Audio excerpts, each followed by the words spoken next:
मैं आपका दोस्त मुकुंद नागर एक बार फिर से आप सबका स्वागत करता हूं। आज का वीडियो जो है, मैं इस वीडियो के दौरान आपको बता रहा हूं कि मैं आज ईटी का बूस्टर डोज देने वाला हूं।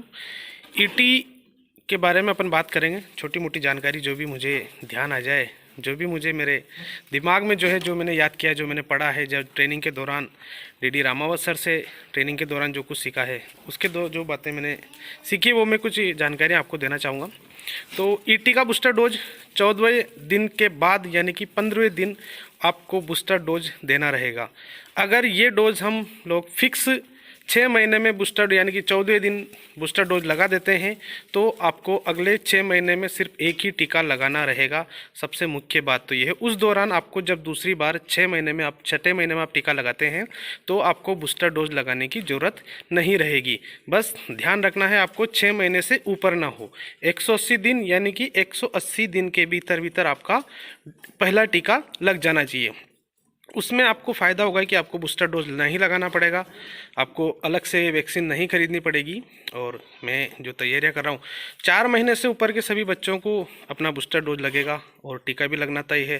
पहला टीका मैंने इन लोगों को लगा दिया था और अपने कैलेंडर में, मोबाइल के कैलेंडर में मैंने रिमाइंडर डाल लिया था कि 14वें दिन के बाद अपने को इसका बूस्टर डोज देना है। और ध्यान रखें, हर कोई प्रेग्नेंट है, दूसरे तीसरे चौथे महीने में उसको टीका देना है। 5वें महीने में टीका लग सकता है और मैंने प्रैक्टिकल किया है मैंने अपने फार्म पे, ये मेरा पर्सनल अनुभव बता रहा हूँ। 8 नंबर बकरी जिसके मैंने अभी बयाने का वीडियो डाला था कुछ दिन पहले, उस बकरी को मैंने 5वें महीने में ही बूस्टर डोज मतलब पहला टीका लगाया था और बूस्टर डोज अभी उसको लगना है। एक ये जो आप देख रहे हैं 3 नंबर फुल्ली प्रेग्नेंट है, यानी कि 5वें महीने इसका चल रहा है। मैंने भी इसको फर्स्ट डोज दे चुका हूँ, बूस्टर डोज भी इसको मैं दूंगा।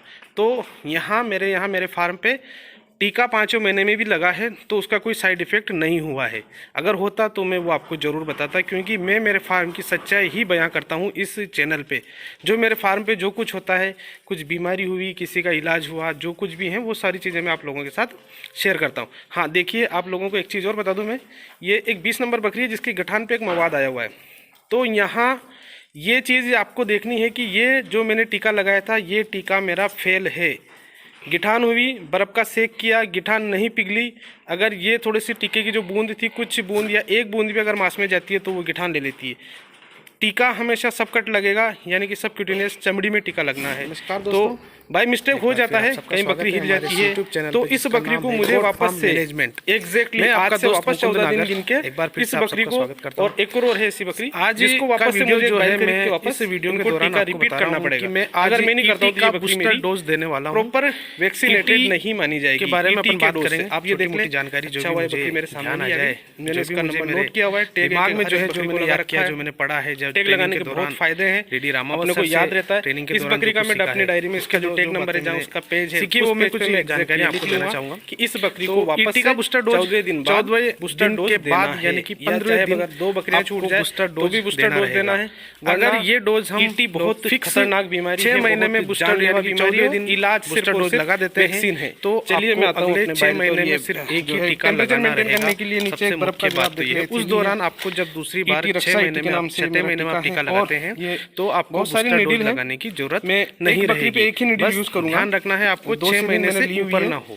180 दिन यानी कि 180 दिन के भीतर आपका नीडल है 1 इंच पहला टीका लग जाना चाहिए, आसानी रहेगी। उसमें आपको फायदा होगा कि आपको बूस्टर डोज नहीं लगाना पड़ेगा, तकलीफ नहीं आएगी, आपको अलग से वैक्सीन नहीं खरीदनी पड़ेगी। जाऊंगा एक बकरी के ऊपर एक नीडल और उसको वापस 4 महीने से ऊपर के सभी बच्चों को मुझे फायदा होगा कि कोई नीडल लगेगा और दोबारा रिपीट नहीं होगी। सिरिंज पहला टीका मैंने किया जा सकता है, सिरिंज का कोई इशू नहीं है। अपने सिरिंज आप एक ले लें, 2 ले लें, कोई तकलीफ नहीं। फिर भी मैं 2 लेके आया हूं, सिरिंज का कोई इशू नहीं, केवल आपको नीडल चेंज करनी है देना है। एक बकरी पे ध्यान रखें, नीडल आपको चेंज करनी है। हाँ, अगर आपके कहीं आसपास तीसरे महीने में वायरल टीका देना है, 5वें महीने में टीका हुआ है तो उस टाइम लग सकता है। और मैंने प्रैक्टिकल भी किया है मैंने अपने फार्म में, काफी ये मेरा पर्सनल अनुभव बता रहा हूँ।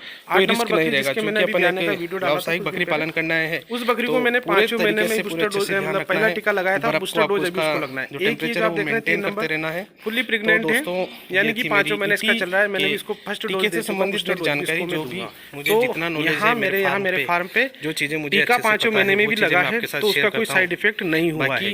अगर होता तो मैं वो आपको जरूर बताता, क्योंकि मैं मेरे फार्म की सच्चाई ही बयां करता हूँ इस सेकंड डोज भी मैं आज जो मेरे फार्म पे जो कुछ होता है लगना जरूरी है, किसी का इलाज हुआ टीके के भरोसे न रहे और हर 6 महीने में इस टीके को रिपीट करें, शेयर करता हूँ। हाँ देखिए, आप लोगों को एक चीज़ और बता दूं मैं, ये एक 20 नंबर बकरी है जिसकी गठान पे एक मवाद आया हुआ है। ये गिठान जो है यहाँ बाहर आ गई है। ये चीज आपको देखनी है कि ये जो मैंने टीका लगाया था ये टीका मेरा फेल है। 20 नंबर टेक को मैं गिठान हुई, बर्फ का सेक किया, गिठान नहीं पिघली कि मुझे अगर ये थोड़ी सी टीके की जो बूंद थी, कुछ बूंद या एक बूंद भी अगर मांस में जाती है दोस्तों, मेरी जानकारी अगर आपको टीका हमेशा सब कट लगेगा, यानी कि सब चमड़ी में टीका लगना है। तो बाय मिस्टेक हो जाता है, कहीं बकरी हिल जाती है, तो इस बकरी को मुझे वापस से एग्जैक्टली आज से वापस 14 दिन गिन के इस बकरी को, और एक और है ऐसी बकरी जिसको वापस से मुझे एक बैल खरीद के वापस इनको टीका रिपीट करना पड़ेगा। अगर मैं नहीं करता हूँ तो ये बकरी मेरी प्रॉपर वैक्सीनेटेड नहीं मानी जाएगी ईटी के डोज से। आप ये देख लें, अच्छा हुआ ये बकरी मेरे सामने भी आ गई, मैंने इसका नंबर नोट किया हुआ है, टैग एक हर एक बकरी को लगा रखा है।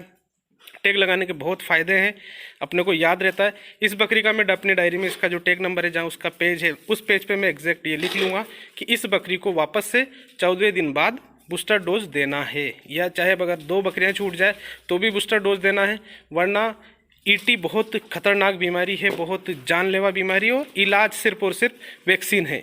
चलिए मैं आता हूँ अपने बैल पे, और ये जो है टेम्परेचर मेंटेन करने के लिए नीचे एक बर्फ़ का जो आप देख लें थैली है, ईटी रक्षा ईटी के नाम से मेरा टीका है, और ये बहुत सारी नीडल है।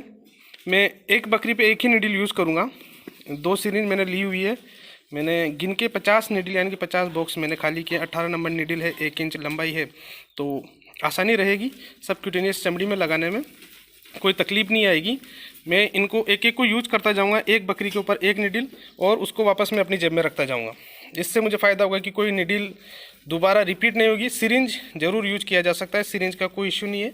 सिरिंज आप 1 ले लें, 2 ले लें, कोई तकलीफ नहीं। फिर भी मैं 2 लेके आया हूँ, सिरिंज का कोई इशू नहीं है। केवल आपको नीडल चेंज करनी है, एक बकरी पे एक नीडल आपको चेंज करनी है। हाँ, अगर आपके कहीं आसपास एरिया में अगर कोई वायरल रोग या ईटी पीपीआर कोई भी फैला हुआ है, तो उस टाइम अगर आप सिरिंज भी चेंज कर लें तो काफ़ी फ़ायदा होगा, काफ़ी अच्छा रहेगा, कोई रिस्क नहीं रहेगा। क्योंकि अपन एक व्यावसायिक बकरी पालन करना है, तो पूरे तरीके से पूरे अच्छे से ध्यान रखना है।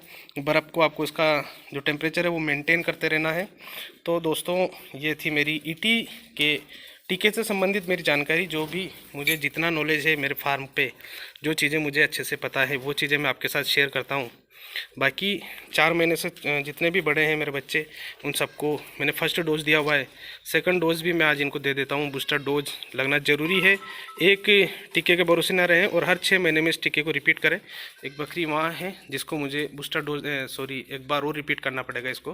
तो ये गिठान जो है वो पस बन के बाहर आ गई है। अब मैं इस पर पाउडर आयोडीन लोशन डाल के इसको साफ़ कर लूँगा, बट 20 नंबर टेक को मैं अच्छे से अपनी डायरी में नोट कर लूँगा कि मुझे इसको वापस से अगले 14 दिन बाद फिर से बूस्टर डोज देना पड़ेगा। ठीक है दोस्तों, मेरी जानकारी अगर आपको अच्छी लगी हो तो प्लीज़ वीडियो को एक लाइक ज़रूर करना। ओके, धन्यवाद।